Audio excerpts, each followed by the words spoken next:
A'udzubillahi minasyaitonirrajim. Bismillahirrahmanirrahim. Alhamdulillahirabbil alamin wassalatu wassalamu ala asyrafil anbiya'i wal mursalin wa ala alihi wa sahbihi ajma'in.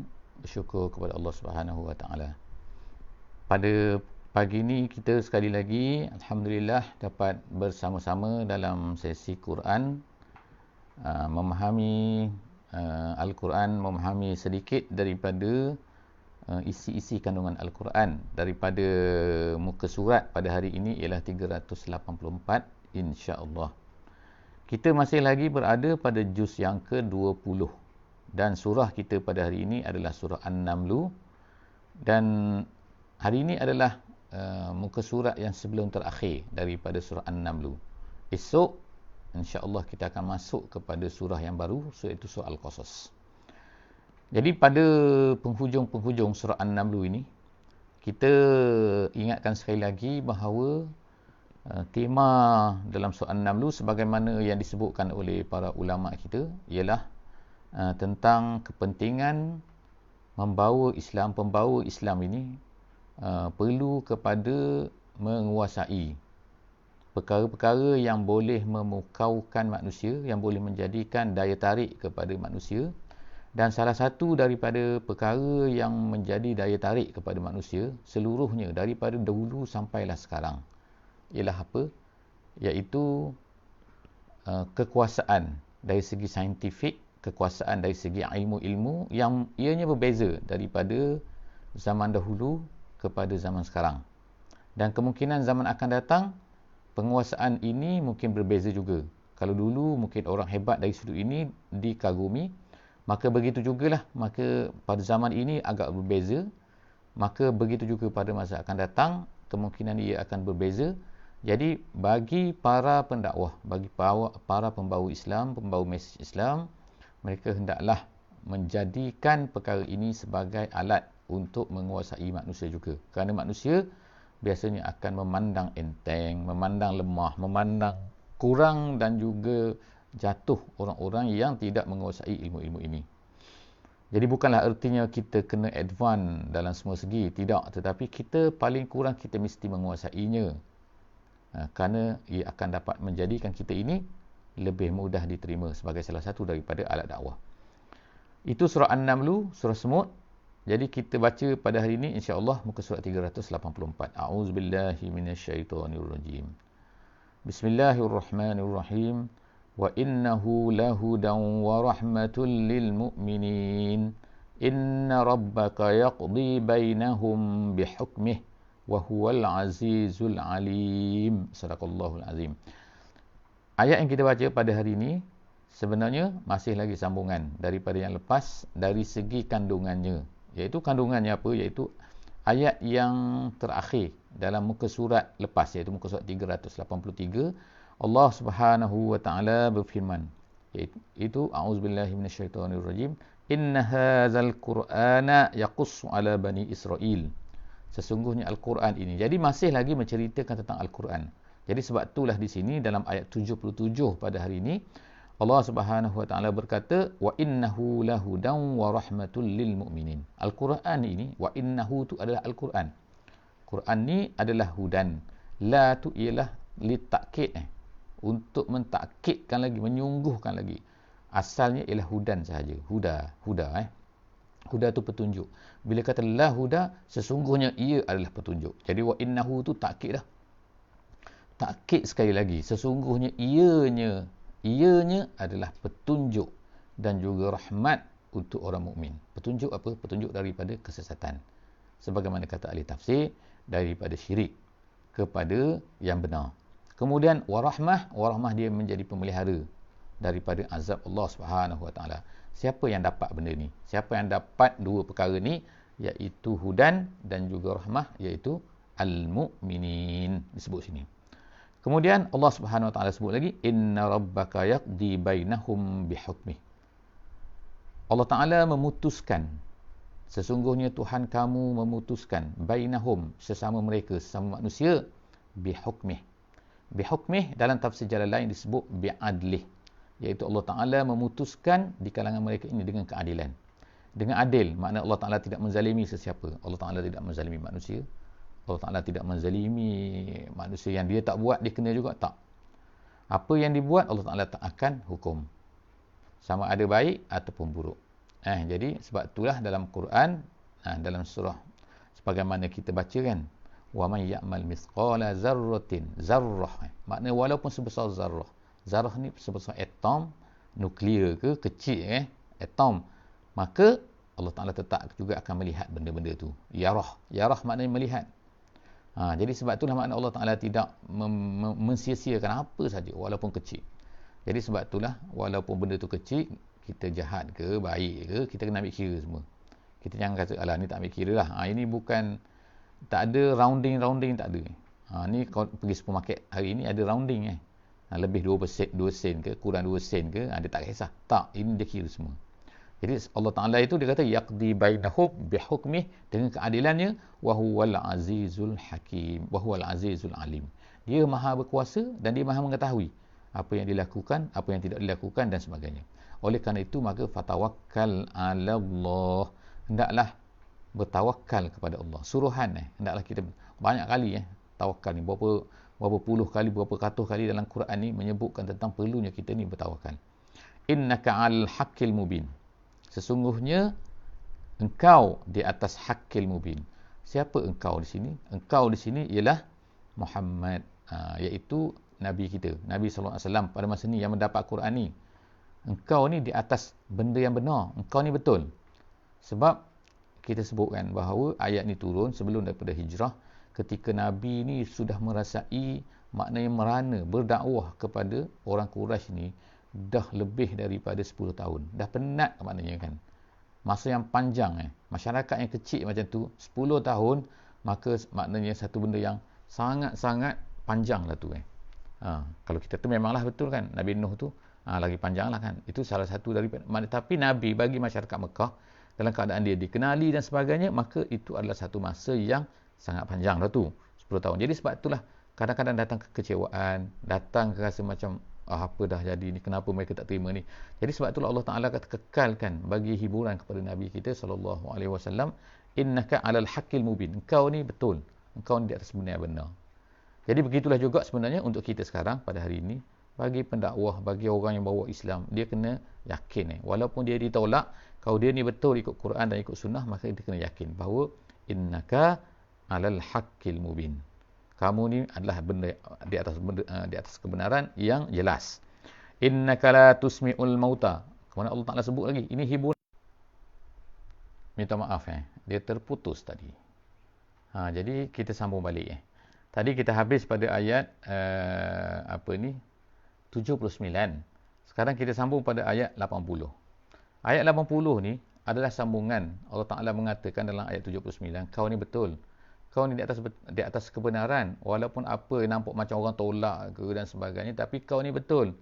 Kemudian Allah Ta'ala sambung lagi untuk menyungguhkan lagi, menceritakan lagi bahawa apa, iaitu innaka la tusmi'ul mauta, kamu tak boleh memperdengarkan orang mati. Siapa orang yang mati ni? Bukan orang mati. Memang dari segi hakikatnya, kalau ikutnya, memang kalau orang mati kita cerita apa-apa pun dia tak dengar kan. Tapi Allah Subhanahu Wa Taala sebutkan kat sini seolah-olahnya orang yang tak dengar tu memang Allah Ta'ala dah tetap dia tak dapat hidayat. Itu al-mauta itu, kamu tak boleh memperdengarkan. Memperdengarkan maknanya kita cerita pun dia tak faham juga. Kita cerita pun dia tak dengar juga. Kita cerita pun orang yang tak nak terima kebenaran ni. Mana itulah maknanya Allah Ta'ala bagi tasliyah. Allah Ta'ala bagi hiburan kepada orang-orang yang menyampaikan Islam ni. Kalau orang tak dengar, maknanya janganlah risau. Sebab apa? Kita tak boleh nak memperdengarkan orang-orang mati, al-mauta, wala tusmi'us summa, dan kamu tak boleh nak memperdengarkan orang yang tuli. Kalau orang tuli, kita cerita apa pun dia tak dengar. Jadi jangan risaulah. Kerja kita ialah memperdengarkan, menceritakan. Tapi kalau mereka tak nak faham juga, dah nak buat macam mana? Allah Ta'ala dah tetapkan macam tu, tak apa. Jadi wala tusmi'us summa ad-du'a, panggilan. Iza wallau mudbirin, kalaulah mereka itu berpaling membelakangkan. Mudbirin tu maknanya berpaling, melari maknanya daripada apa yang kita nak cerita. Itulah yang berlaku kepada Nabi Muhammad SAW. Wa ma anta bihadil ummi an dhalalatihim. Begitu juga Allah Taala sambung lagi, iaitu kamu tak boleh nak beri petunjuk kepada orang-orang yang buta, al-umyi an dhalalatihim, daripada kesesatan mereka. Dia orang buta, kita cerita mana dia nampak betul tak? Kita kata dia sesat, kita kata kau ni sesat ni. Dia kata apa? Dia mana nampak? Jadi umyi kat situ ialah umil qalb, hati buta, bukan mata. Mata celik. Lebih celik lagi kan, tak pakai cermin mata pun. Kemudian in tusmi'u illa man yu'minu bi ayatina fahum muslimun. Kamu hanya boleh memperdengarkan, kamu tak boleh memperdengarkan melainkan orang-orang yang beriman. Maknanya orang beriman itulah sebenarnya orang yang nampak. Orang yang tak beriman tu memang dia tak nampak. Dia tu adalah buta, dia tu adalah mati. Dia tu adalah tuli, sebagaimana yang Allah Taala sebutkan kat sini. Bukan saya kan, bukan pandai-pandai kita kan, tapi Allah Taala sebutkan. Seolah-olah lah mereka ni tidak tuli, mereka ni dengar, mereka ni nampak kan. Mereka ni tak mati, mereka ni hidup, tapi mereka ni tak nampak apa yang kita cerita tu. Tak nak dengar apa yang kita cerita tu kan. Okey. Wa iza waqa'al qawlu alaihim. Seterusnya sekarang Allah Subhanahu Wa Taala masuk kepada menceritakan tentang apa yang berlaku di hari akhirat lagi. Jadi sebab bila kita baca Al-Quran ni, kita akan jumpa banyak sangat ayat yang menceritakan tentang benda-benda yang berlaku di akhirat ni kan. Jadi nak ingatkan kita lah juga nak ingatkan. Jadi bila kita baca Quran tu, dia jadi tazkirah pada kita kan. Menjadi peringatan kepada kita bahawa kita pun selalulah dengar, oh ni tentang akhirat, gini kan. Jadi apa yang disebutkan oleh Allah Subhanahu Wa Taala di dalam ayat ini sekarang ni, iaitu wa iza waqa'al qawlu alaihim. Kalau ikut maknanya adalah wa iza waqa'a tu ialah berlaku, al qawlu perkataan ke atas mereka. Maksudnya sini ialah ulama-ulama tafsir kata, iaitu bila dekatnya hari akhirat, ataupun dengan lebih tu lagi ialah apabila tertutupnya pintu taubat kat sini. Bagaimana naik matahari sebelah barat ke dan sebagainya. Tapi iza waqa'al qawlu alaihim, artinya ialah dah sampai sangat dekat kepada hari akhirat, dan telah timbullah di sini yang dipanggil sebagai asyratus sa'ah al-kubra, iaitu apa? Tanda-tanda kiamat yang besar. Dia ada tanda-tanda kiamat yang kecil. Kita tengoklah nanti kan, dalam hadis-hadis ke kan, ada cerita ulama-ulama, ada cerita dalam kitab-kitab mereka, ada tanda hari kiamat ni ada dua jenis. Yang pertamanya ada tanda kiamat besar, ada tanda kiamat kecil. Mula-mula kecil lah, kemudian datanglah yang besar. Bila datang yang besar ni, iaitu ada berapa? Nabi SAW dalam hadis dia ada sebutkan.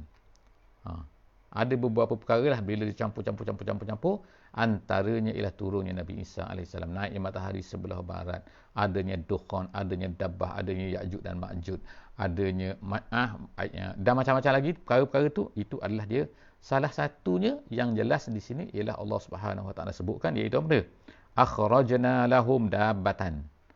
Kami keluarkan untuk mereka. Maknanya daripada bumi ni tiba-tiba keluarlah satu benda, iaitu benda dabbah. Dabbah ni ialah benda yang berjalan di atas muka bumi. Tak kiralah dia ni besar mana, dipanggil dabbah. Okey, jadi yang disebutkan kat sini macam-macam lah. Ada ulama kata dia ni berapa hasta, 60 hasta, kepala dia macam badan dia macam singa lah, kepala dia macam lembu lah, macam-macam sekali. Tak penting, tapi yang penting bagi kita itu adalah kata-kata ulama. Itu bukannya, tapi yang pastinya ialah dia keluar daripada mana binatang ni. Ada yang kata keluar daripada Mekah, ada yang kata tempat lain. Itu pun tak pasti juga. Benda yang tak pasti. Tapi yang kita kena yakin dia akan keluar, kemudian dia akan bercakap dalam bahasa yang difahami oleh manusia. Apa dia? Yang Allah SWT sebut ni, tukallimuhum, binatang tu akan bercakap kepada mereka, bercakap kepada manusia, bercakap dalam bahasa yang mereka fahamilah. Bahasa apa ni? Ada kata bahasa Arab dan sebagainya. Itu tak kisah. Yang pentingnya manusia tu faham. Annan nasa kanu bi ayatina la yuqinun. Antara kandungan yang disebutkan oleh binatang tu, binatang dabbah tadi tu, dia kata bahawa manusia ini tidak beriman dengan kanu bi ayatina la yuqinun. Manusia ni majoritinya tidak beriman dengan tanda-tanda daripada Allah SWT. Allah Taala okey tanda. Jadi sekarang ni kalau nak beriman pada masa ni tak boleh dah. Sebab apa? Sebab masa ni dah tutup pintu taubat dah. Seterusnya, itu yang akan berlaku semasa ni sebelum dekat-dekat nak berlaku hari kiamat ni. Itu tanda-tanda kiamat yang besar. wa yauma nahsyuru min kulli ummatin faujan mimman yukazzibu bi ayatina fahum yuzaun. Allah sebut, Allah Taala akan kumpulkan. Maka kami akan kumpulkan daripada setiap umat itu faujan, ada satu jamaah, satu kumpulan. Daripada satu umat tu ada satu kumpulan mimman yukazzibu bi ayatina, daripada orang yang mendustai ayat-ayat kami, fahum yuzaun, dan mereka itu akan dielak. Elak ni dihalau, masuk, menghala kepada satu tempat. Itu yang dipanggil mahsyar tu. Dan mahsyar itu tempat berkumpul. Jadi manusia ni akan dibangkitkan, dan daripada setiap umat tu akan ada manusia yang tidak beriman. Gitu. Kemudian hatta iza ja'u qala akazzabtum bi ayati, sehingga bila mereka tu dah datang ke tempat penghakiman tu, maka Allah Subhanahu wa taala akan berkata, akazzabtum bi ayati, Allah Taala kata, kamu dulu yang tak percaya kepada, kamu dulu yang mendustai ayat-ayatku. Walam tuhitu biha ilman, sedangkan kamu semua tak tahu benda tu. Tak tahu tu ertinya ialah kamu tak ada bukti. Kamu tak ada burhan. Mana dia tanda yang kamu kata aku ni bukan Tuhan? Yang kamu tak percaya ini adalah mana dia? Jadi Allah Taala minta pada mereka daripada masa tu. Jadi pada masa tu mereka ni tak ada. Jadi sebenarnya orang-orang yang mengatakan Allah ni bukan Tuhan, Allah ni tak percaya kepada Allah ni, menolak Allah ni, mereka ni tak ada bukti. Pada hari ni tak ada bukti yang kuat. Bukti bolehlah bercakap, tapi bukti yang kuat tak betul. Amma za kuntum ta'malun, dia kata amma za kuntum ta'malun, dia kata amma za kuntum ta'malun. Jadi maknanya apa ni, kalau ikut terjemahan kat sini kan, dia kata apa? Dia kata kat sini ialah, dia kata atau apakah yang kamu lakukan. Maknanya membuat apa ni, gitu kan. Kalau dalam tafsir dia kata ialah apa? Ma umirtum mimma umirtum bihi. Dia kata iza, yang tadi kan amma, jadi amma dia kata za kuntum ta'malun. Jadi artinya situ ialah ataupun kamu ni, jadi satu benda yang dipanggil macam pelik lah katanya. Mu ni buat apa benda ni? Kalau Kelantan kata mu ni buat apa dia ni? Mu buat apa dia ni? Iaitu kamu ni buat satu benda tapi kamu ni tak ada bukti terhadap benda yang kamu buat ni. Gitu. Wa waqa'al qawlu alaihim bima zalamu fahum la yantiqun. Jadi berlakulah akhirat pada masa tu bima zalamu, dengan apa yang mereka zalim tu. Maknanya kezaliman ini bukanlah hanya buat jahat pada orang. Ini benda yang kita nak faham, dia ulang-ulang kan. Dalam Quran Allah Taala ulang sebut kan. Iaitu mereka kezaliman ni ialah kalau seorang tu, kalau kita kata orang tu bunuh diri, dia tu adalah zalim, menzalimi diri dia. Sebab apa? Allah Taala beri kepada dia diri ni, body dia tu bukan untuk dibunuh. Kemudian Allah Taala beri kepada kita ni otak ni supaya kita ni berfikir, bukan nak berfikir hanya pada benda-benda yang duniawi saja. Allah Taala beri kepada kita apa lagi? Perasaan. Bukan untuk kita gunakan pada benda-benda duniawi. Allah Taala beri pada kita semua benda ni adalah bukan untuk benda-benda duniawi ni. Jadi apabila kita ni ada badan, ada hati, ada akal, kita gunakan pada benda yang tak percaya pada Allah, lari daripada apa yang Allah Taala suruh, itu adalah zalim. Sebab apa? Tidak menggunakan pada tempatnya. Jadi oleh kerana itulah maka kita kena ingatkan, bila Allah Subhanahu Wa Taala sebut sini wa waqa'al qawlu alaihim bima zalamu fahum la yantiqun, pada hari akhirat ni mereka akan ditanyalah, tapi mereka tak boleh nak bercakap. Yang bercakap adalah anggota-anggota mereka. Alam yarau anna ja'alna al-laila liyaskunu fihi wan nahara mubsira. Jadi Allah Taala ulang lagi. Jadi kita dalam Quran juga, saya nak sebut juga kita nak tengok juga, kita nak sebut berulang kali bahawa Allah Taala banyak sebut dalam Quran ni ialah masalah malam dan juga siang. Jadi benda ni kalau bagi kita sekarang ni kan AM PM kan, kemudian tu afternoon ke apa dia naik ke day kan, itu dah jadi macam biasa. Sebab apa? Sebab kita dah tengok hari-hari kan, sehingga kita ni tak sempat nak berfikir bahawa benda ni adalah salah satu daripada tanda-tanda kekuasaan Allah Subhanahu Wa Taala. Bila kadang-kadang bila tak ada barulah kita rasa benda tu, tapi sebab benda tak pernah tak ada, malam dan siang ni tak pernah, matahari tak pernah tak keluar, matahari tak pernah tak jatuh. Jadi sebab itulah kita kadang-kadang bila benda tu biasa, kita serupalah macam kita sekarang COVID kan. Kita dulu tak rasa bahawa sebab kita boleh keluar, kita nak keluar, kita keluar. Tiba-tiba kita kena lockdown kan. Kita tak boleh keluar ataupun terkawal. Kita keluar ada sebab saja boleh keluar kan. Barulah kita rasa nikmat kebebasan kita ni boleh keluar. Macam tu juga pergi sekolah kan. Budak-budak pergi sekolah kan. Sekarang barulah terasa bahawa indahnya boleh jumpa dengan budak kalau cikgu kan. Boleh jumpa dengan cikgu, boleh naik bas, boleh jumpa dengan kawan. Jadi bila dah tak ada tu baru kita rasa. Begitulah juga dengan malam dan siang ni. Sebab tu Allah Ta'ala ingatkan kita selalu. Disebut kat sini kan, alam yarau, tidakkah mereka melihat bahawa kami telah jadikan malam itu liyaskunu fihi, untuk mereka tenang-tenang. Tenang, bertenang maknanya relax. Yaskun as-sakinah. Untuk rasa tenang pada waktu malam macam tu kan. Kemudian tu wan nahara mubsira. Tapi siang hari pula mubsira. Mubsira ni boleh nampak semua. Daripada basar kan. Tapi artinya terang lah. Maknanya boleh nampak semua kan. Tak perlu pada lampu. Bayangkan kalau tak ada siang, tak ada matahari, semua benda sejuk. Kemudian tu kita tak nampak, semua kena pasang lampu. Macam mana nak buat lampu kalau matahari tak ada kan? Jadi banyaknya kan. Sebab ada matahari lah, boleh guna solar, boleh guna macam-macam kan. Jadi kemudian inna fi zalika laayat liqaumin yu'minun. Semua tu adalah menjadi tanda. Bagi siapa? Tapi bagi orang yang beriman. Wa yawma yunfakhu fis suri fafazi'a man fis samawati wa man fil ard illa man syaa Allah wa kullun atauhu dakhirin. Dan pada hari ini sebut Allah Taala sebut lagi, pada hari ini apa? Akan ditiupkan pada sur. Sur ni ialah kalau ikut terjemahannya trompet. Macam trompet lah kan. Macam orang dulu tu ada sur lah tu. Dia ada tanduk kerbau ke apa benda semua kan dia buat panjang tu. Bila ditiup bunyi tu kuat ni. Jadi ini akan ditiupkan. Allah Ta'ala sebutkan akan ditiupkan. Bentuk dia macam mana, trompetnya macam mana ke, bunyi macam mana tu, wallahu a'lam bissawab. Tapi semua manusia akan dengar, dan apabila ditiup tu, maka apa yang berlaku pada masa itu? Fafazi'a man fis samawati wa man fil ardi. Seluruh apa yang ada di bumi, seluruh apa yang ada di langit akan gemetar. Maknanya bunyi dia sangat kuat, boleh didengari oleh semua orang. Bayangkan satu tiupan yang boleh didengari oleh apa yang ada di langit dan juga apa yang ada di bumi. Kuat mana agaknya? Illa man syaa Allah.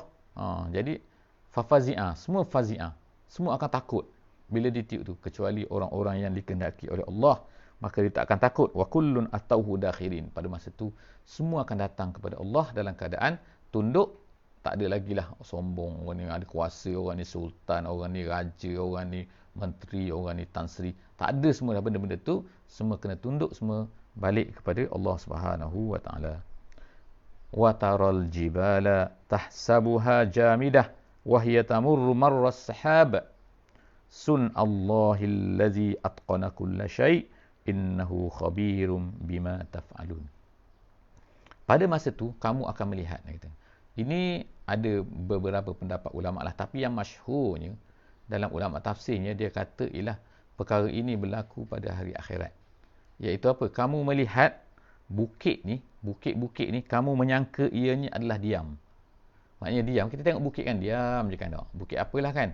Kalau tempat saya ni ada Bukit Maras, ada Bukit Jong, ada bukit besar lagi, bukit mana kan? Gunung Kinabalu, Gunung Everest. Tak kira lah semua kan. Kita tengok macam bukit tu diam je. Kita tengok awan tu yang bergerak dah. Bukit tak bergerak. Tapi pada hari akhirat ini mengikut pendapat yang masyhur di kalangan ulama tafsir, dia kata perkara ini iaitu kamu melihat bukit pada hari tersebut, pada hari akhirat itu macam dia itu diam, tapi sebenarnya kalau ikut sekarang ni dia diam tapi wahiyya tamurru marras sahab. Tapi dia ni berlari sebagaimana menjadi seperti awan. Jadi bayangkanlah bukit menjadi seperti awan, semua orang akan takut. Kalau kita kan tengok awan tu nak jatuh kan tak? Kita pun takut Tapi awan tak jatuh, kita tahu kan tak? Dalam pengalaman hidup kita tak ada lagi awan jatuh. Tapi kalau bukit tiba-tiba satu benda besar, satu benda yang berat tiba-tiba naik kan ke atas. Kita kalaulah orang yang pernah menghadapi, kita panggil apa ni, puting beliung puting beliung ni biasanya dia akan angin yang pusar-pusar tu yang panggil apa ni kan, yang dia angkat semua, rumah dia angkat, lembu dia angkat, kereta dia angkat. Bayangkan kan, bila terangkat semua tu jatuh, tak tahu nak jatuh ke mana. Jadi pada masa tu kita dah rasa takut sangat-sangat takut. Jadi bayangkan pula yang naik semua adalah bukit naik atas udara seperti awan tu, kemudian dia akan jatuh. Jadi Allah Subhanahu Wa Taala sebutkan ni sun Allah. Itu semua adalah Kalau ikut dalam tafsir, dia kata sana Allah sun'ahu. Allah Ta'ala melakukan perbuatan itu semua, itu adalah hasil daripada apa yang Allah Ta'ala buat. Allazi atqana kulla syai', yang memang Allah Ta'ala buat tu semua cantik semua dah. Macam mana berlaku pun, itu adalah yang tercantik lah, yang paling indah, yang dibuat oleh Allah Subhanahu wa Ta'ala. Innahu khabirun bima taf'alun. Allah Ta'ala tahu apa yang kamu lakukan. Jadi setakat itulah kita pada hari ini, muka surat 384.